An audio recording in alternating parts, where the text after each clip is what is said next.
The Singapore Art Week is slated to return for its 8th edition from January the 11th to 19th next year. The theme of Art Takes Over will be running for a second time with outreach efforts to more than 100 art events at parks, shopping malls, the business district, as well as neighbourhood communities. And to tell us more, we're joined in studio by Angela Tan, Assistant Director, Sector Development, Visual Arts from the National Arts Council, and Mae Anderson, Chairman of Art Outreach Singapore. Thank you both for coming in. Angela, I'll come to you first. What's new about this coming Singapore Art Week? Singapore Art Week is a platform for everyone to come and enjoy and appreciate the arts. And one of the exciting things next year we can look forward to is presenting art being presented in new formats. In the Central Business District, there's going to be 6 public artworks where there's going to be an AR, augmented reality, filter over the works, and people who are working in the district can get a chance to see the works that's been instituted for quite a while in a very different perspective.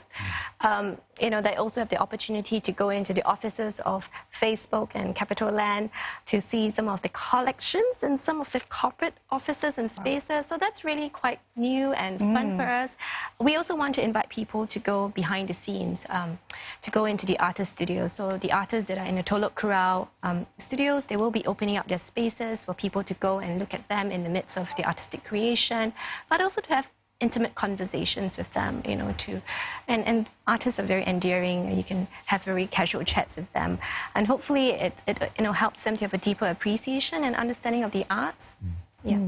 So some of these signature events that we've known for all these years, they're coming back as well, like the Biennale, the Light Tonight, Art After Dark at Gilman Barracks and so on. Anything new that we're going to see in those events? Art After Dark next year is a bumper crop because Singapore Biennale is going to be at the Gilman Barracks. Sea Focus is also going to return for its 2nd year in the Gilman Barracks as well. And then, of course, all the galleries are going to open late, and there's going to be music, there's going to be food. So we're expecting a lot of people to come for Art After Dark next year, and that's something that to look forward to in the calendar. Fantastic. And tell us, Mae, about Singapore Art Week.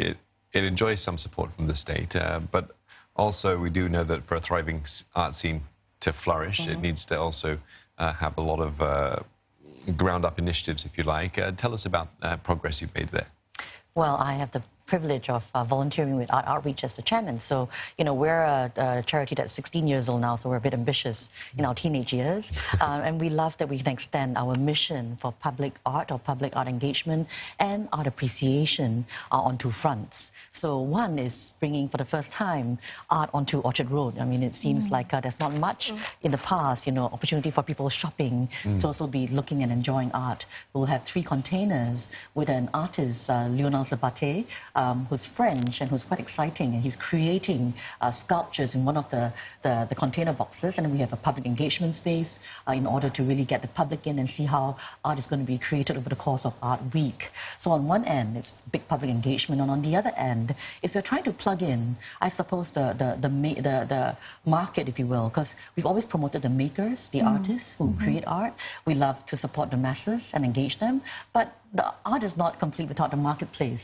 So, the market, I suppose, comes in. And to that end, we know that the best contemporary art is often in the hands of private collectors, the art shopaholics, right?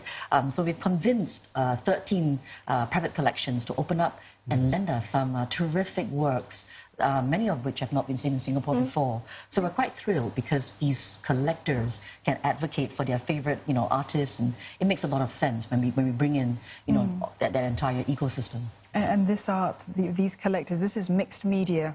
It's not just paintings and so on. No, it's the sculpture. And in fact, that's a great question, Dawn, because the theme is material agendas, and it's going to run the gamut of all kinds of wonderful and wacky and wild and exciting art mediums. So we have quite an interesting show because the artists have gone beyond the boundaries of normal paint on canvas. Fantastic. And Angela, what would be a measure of success for you for Singapore Art Week?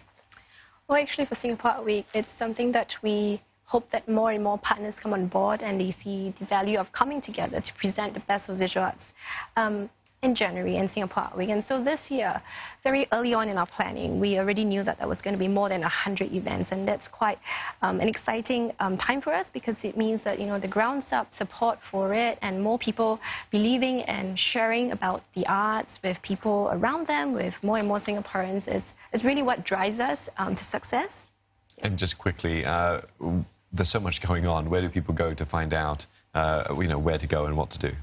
All right, head on to Singapore Art Week, www.artweek.sg. Okay, so it's Yes. artweek.sg. Yes. Thank you both for coming in, talking to us. Angela Tan, Pleasure. Assistant Director, Sector Development, Visual Arts, National Arts Council, and Mae Anderson, Chairman of Art Outreach Singapore. Thank you both. Thank you.